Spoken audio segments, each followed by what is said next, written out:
Hi friends, എല്ലാവർക്കും നിംഷാസ് കിച്ചണിലേക്ക് സ്വാഗതം. ഇനി നമുക്ക് സ്പിഗാറ്റി പാസ്ത ഉണ്ടാക്കിയാലോ.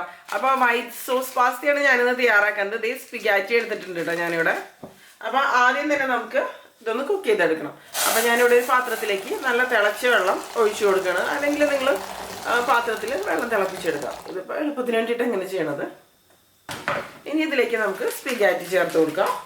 നമുക്ക് എത്ര വേണമെന്ന് വെച്ചാൽ അതിനനുസരിച്ച് ചേർത്ത് കൊടുക്കാം.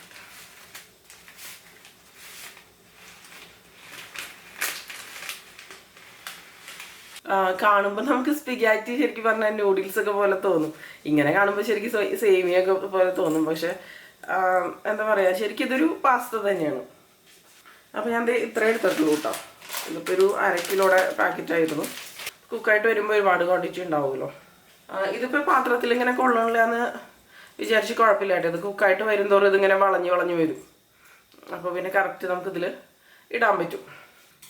ഇതുപോലെ ഒന്ന് എന്താ പറയുക ആക്കി കൊടുത്താൽ മതി.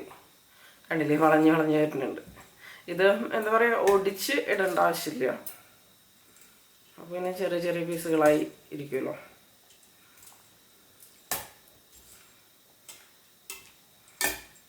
ഇനി നന്നായിട്ട് കുക്കായിട്ട് വരട്ടെ. എപ്പോഴും പാസ്തയൊക്കെ വേവിക്കണ സമയത്ത് കുറച്ച് അധികം വെള്ളത്തിൽ തന്നെ വേവിച്ചെടുക്കാം കേട്ടോ. ഇതിലേക്ക് ആവശ്യത്തിന് ഉപ്പ് ചേർക്കാം. അതുപോലെ ഒരുപാട് വെന്ത് കുഴയണ രീതിയിലും വേവിക്കാതിരിക്കുക. ഇതിനൊന്ന് വെന്ത് വരട്ടെ. അപ്പോൾ പാസ്ത നമ്മൾ ഉപയോഗിക്കണ പാസ്തയുടെ ഇൻസ്ട്രക്ഷൻസിനനുസരിച്ച് കുക്ക് ചെയ്യാം കേട്ടോ.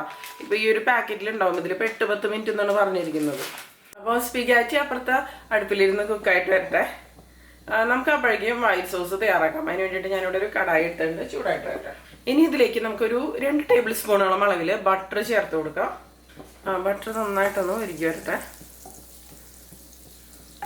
അപ്പോൾ കണ്ടോ, ഈ പാസ്ത വെന്ത് വന്നിട്ടുണ്ട്. കറക്റ്റായിട്ട് ഒരുപാട് വെന്ത് കഴിഞ്ഞ് പോകരുത് കേട്ടോ. നമുക്ക് ഫ്ലെയിം ഓഫ് ചെയ്ത് കൊടുക്കാം. അതിനുശേഷം ഡ്രെയിൻ ചെയ്തിട്ട് ഇത് പച്ചവെള്ളത്തിലേക്ക് ഇട്ട് കൊടുക്കാം. എന്നിട്ട് തണുക്കുമ്പോൾ പെട്ടെന്ന് തന്നെ ഡ്രെയിൻ ചെയ്ത് മാറ്റി വയ്ക്കാം. അപ്പോൾ തീരെ കുഴഞ്ഞു പോകില്ല. കുക്കിംഗ് പ്രോസസ്സ് അവിടെ സ്റ്റോപ്പ് ആവും നമ്മൾ പച്ചവെള്ളത്തിലിടുമ്പോൾ. ഇനി നമുക്ക് കണ്ടോ, ബട്ടർ നന്നായിട്ട് ഉരുകി വന്നിട്ടുണ്ട്.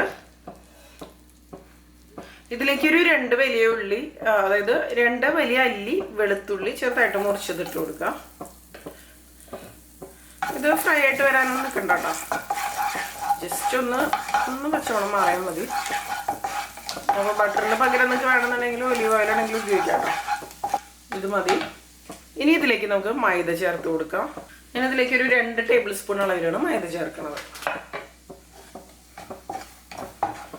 ഈ മൈദ നമുക്ക് ഈ ബട്ടറിൽ നന്നായിട്ട് തന്നെ ഇതുപോലെ ഒന്ന് എന്താ പറയുക, നന്നായിട്ട് മൂപ്പിച്ചെടുക്കണം. മൈദ നന്നായിട്ട് കുക്കായിട്ട് ഇതിൻ്റെ ഒരു പച്ചമണം കാര്യങ്ങളൊക്കെ ഉണ്ടല്ലോ, അതൊക്കെ പോകണം. അപ്പോൾ ഈ ഒരു സമയത്ത് ബട്ടർ ആവശ്യത്തിന് ഇല്ലെങ്കിൽ ആവശ്യത്തിന് ബട്ടർ ചേർത്ത് കൊടുക്കാം അതിലേക്ക്. ഇത് മതി. നന്നായിട്ട് റോസ്റ്റ് ആയിട്ട് വന്നിട്ടുണ്ട്. കണ്ടില്ലേ, ഈ ഒരു മൈദയുടെ കളറ് ചെറുതായിട്ടൊന്ന് മാറി വന്നിട്ടുണ്ട്. ഇത് മതി. ഇനി ഇതിലേക്ക് നമുക്ക് പാല് ചേർത്ത് കൊടുക്കാം. 1.5 കപ്പ് പാലാണ് ഞാനതിന് വേണ്ടിയിട്ട് എടുക്കുന്നത്. അപ്പോൾ ആദ്യം കുറച്ച് പാല് ചേർക്കാം, എന്നിട്ട് മിക്സ് ചെയ്യാം. എന്നിട്ട് പിന്നെ ബാക്കിയുള്ളത് ചേർക്കാം. അല്ലെങ്കിൽ ഭയങ്കര കട്ടകളൊക്കെ പോലെ വരും. ഈ മൈദ പാല് ചേർക്കുന്ന സമയത്ത് നന്നായിട്ട് കുറുകി വരും.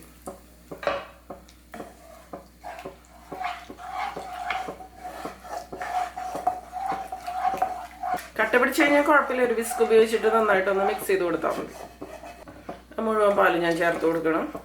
ഇനിയിപ്പോൾ ഇതിലേക്ക് ഇറ്റാലിയൻ സീസണിങ് ചേർത്ത് കൊടുക്കാം. നമുക്ക് ഓറിഗാനോ അല്ലെങ്കിൽ ബേസിൽ ഫ്ലേക്സ്, മിക്സ്ഡ് ഹെർബ്സ്, അങ്ങനെ എന്ത് വേണമെങ്കിലും ചേർക്കാം. നന്നായിട്ടൊന്ന് മിക്സ് ചെയ്ത് കൊടുക്കാം. പാസ്തയ്ക്ക് ശരിക്കും പറഞ്ഞാൽ ഈ ഒരു ഹെർബ്സ് ഒക്കെ ചേർക്കുമ്പോഴാണല്ലോ ആ ഒരു ഫ്ലേവർ കാര്യങ്ങളൊക്കെ കറക്റ്റായിട്ട് തന്നെ വരിക. ഒന്ന് കുറുകി വന്നോട്ടെ. ഒന്ന് കട്ടകളൊക്കെ ഒന്ന് മാറ്റിയെടുക്കണം കേട്ടോ. കാര്യമായിട്ട് കട്ടകളൊന്നും ഇല്ല ഇതിൽ. ചെറുതായിട്ടൊന്ന് തിക്കായി കഴിയുമ്പോൾ നമുക്കിതിലേക്ക് പാസ്ത ചേർക്കാം. നല്ല ക്രീമിയും അതുപോലെ ചീസി ആയിട്ടുള്ള പാസ്തയാണ് നമ്മൾ ഉണ്ടാക്കുന്നത്. ഇതിലേക്ക് കുറച്ച് ഉപ്പ് ചേർക്കാം. നമ്മൾ പാസ്ത വേവിച്ച സമയത്ത് ഉപ്പ് ചേർത്തിരുന്നല്ലോ, അപ്പോൾ ഇതിലേക്ക് ആവശ്യത്തിന് മതി. പിന്നെ നമ്മൾ ചീസ് ചേർക്കുന്നുണ്ട്, അപ്പോൾ ചീസിലൊക്കെ ഉപ്പുണ്ടാവും.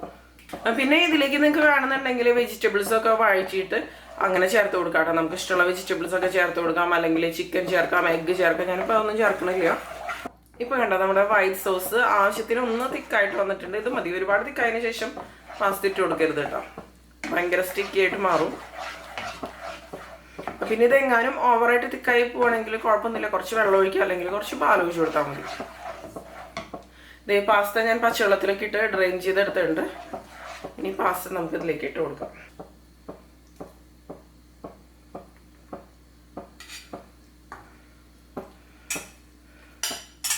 ഓവറായിട്ട് കുക്കായിട്ടൊന്നുമില്ല. പിന്നെ ഇത് ഓവറായിട്ട് വെന്ത് വന്നു കഴിഞ്ഞാൽ പൊട്ടിപ്പോവാനൊക്കെയുള്ള സാധ്യത കൂടുതലാണ്. നന്നായിട്ടൊന്ന് മിക്സ് ചെയ്ത് കൊടുക്കാം.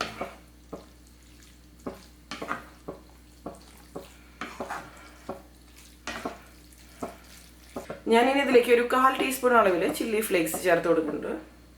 ഒരു 2 നുള്ളു കുരുമുളക് പൊടി. ഈ ഒരു സോസിലൊന്നൊക്കെ എടുക്കട്ടെ. ചീസ് ചേർത്ത് കൊടുക്കാൻ. ഇതിലേക്ക് നമ്മുടെ ആവശ്യത്തിനനുസരിച്ച് ചീസ് ചേർക്കാം. ഇതിപ്പോൾ മൊസറല്ല ചീസാണ് കേട്ടോ. കുറച്ച് അധികം ചീസ് ചേർക്കുന്നുണ്ട് ഇവിടെ. പൊതുവെ കുട്ടികൾക്ക് ചീസ് കൂടുതൽ ചേർക്കുന്നത് ഇഷ്ടമാണ്. ഒരു 1/4 കപ്പോളം അളവിൽ ചീസ് ചേർത്തിട്ടുണ്ട്. ഇനി ഇതൊന്ന് മിക്സ് ചെയ്ത് കൊടുക്കുക. ചീസ് നന്നായിട്ടൊന്ന് മെൽറ്റായിട്ട് നോക്കാം. കവർ ചെയ്ത് വെച്ചാൽ മതി.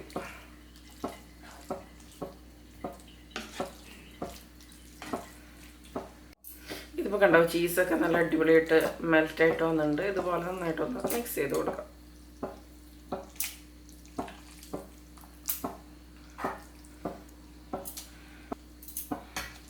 പിന്നെ ഒരുപാട് എന്താ പറയുക ഡ്രൈ ആക്കാതിരിക്കാം. ഇതിപ്പോൾ ഞാൻ ടിഫിൻ ബോക്സിൽ സ്കൂളിലേക്ക് കൊടുത്തയക്കാൻ വേണ്ടിയിട്ട് ഉണ്ടാക്കുന്നതാണ്, അല്ലെങ്കിൽ ചൂടോടുകൂടി കഴിക്കാം. വേണ്ട, നമ്മുടെ നല്ല സ്പിഗാറ്റി പാസ്ത അടിപൊളിയായിട്ട് റെഡി ആയിട്ടുണ്ട്. അപ്പോൾ എല്ലാവരും തയ്യാറാക്കി നോക്കുക. അതിനുശേഷം നിങ്ങളുടെ അഭിപ്രായങ്ങളൊക്കെ പറയാം. എന്തായാലും ഇഷ്ടമുണ്ടോ?